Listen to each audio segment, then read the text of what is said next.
Thanks for watching Valaction videos. If you like what you see, please click the subscribe link or like it down below. Thank you.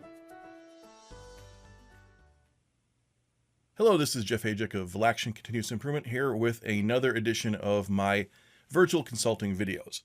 This is the final video in a series of videos on my lean litmus test that I use when I'm doing an initial assessment of an organization, when I first go in there and start asking questions. So the other questions I've gone through and I've asked, if frontline leaders hit all their individual targets, would the company hit its goals? That's question number one. Question number two is, does the organization track progress on all its goals on a regular basis? So first question is really about whether or not the organization has any kind of flow between its top level goals and what it's asking its employees to do. And the second question about tracking goals is really trying to figure out whether or not they are a metrics-driven organization. Question three is, can frontline leaders predict what they will accomplish on any given day within a few percent?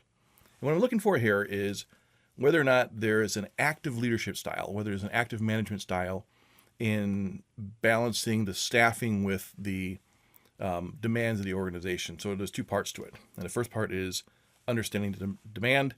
Second part is understanding how you've been properly, whether or not you've been properly staffed for the day's work.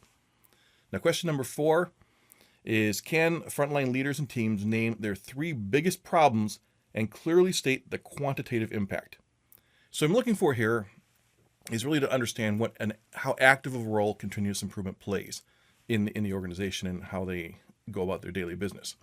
So what I want to see is that there is actual standing projects, that the projects are properly resourced, that they have an understanding of what's going on. And now question number five, the last question in this series, when I do my initial walkthrough, I just try to take a quick look at companies. And question number five, do people thoroughly understand problems before taking action? So this question makes a lot of sense when you understand continuous improvement. Really what I'm looking for is the methodology of problem solving. And that's really at its heart what continuous improvement is. It's problem solving. It's being able to identify what a problem is, whether there's a problem there or not, being dissatisfied with the current state, but then having a methodical way of going about solving that problem. So what I'm looking for is, I want to look for a problem statement and say, what is it that, how do you perceive the problem? Where are you? Where do you want to be? It doesn't have to be formal. It's just really, even on a small problem that somebody's solving in their own work area, I want to get the sense that they know what it means to their process if this problem is solved. So that's part of the problem statement, is to understand the future state and kind of understand where you want to go and what the impact of the problem is. I'm also looking for data collection. And the data collection really gives me an indication that yes, they're looking deeply at the problem. And more than just the data collection, I want to see how they're using it so I can tell if they're going for the root cause. And now when I ask these questions, it's not just a yes or no question. It's really, I follow up on the question until I get to the point that I have a satisfactory understanding of how deeply they go in their problem solving efforts. So if they're really a good organization, I might have to ask quite a few more. I'm not saying good organization, I'm saying good at problem solving within the organization. And when I say good, I'm talking about widespread, that everybody in the organization participates in this. I want to see that there's a deep understanding and a deep understanding of the process of problem solving.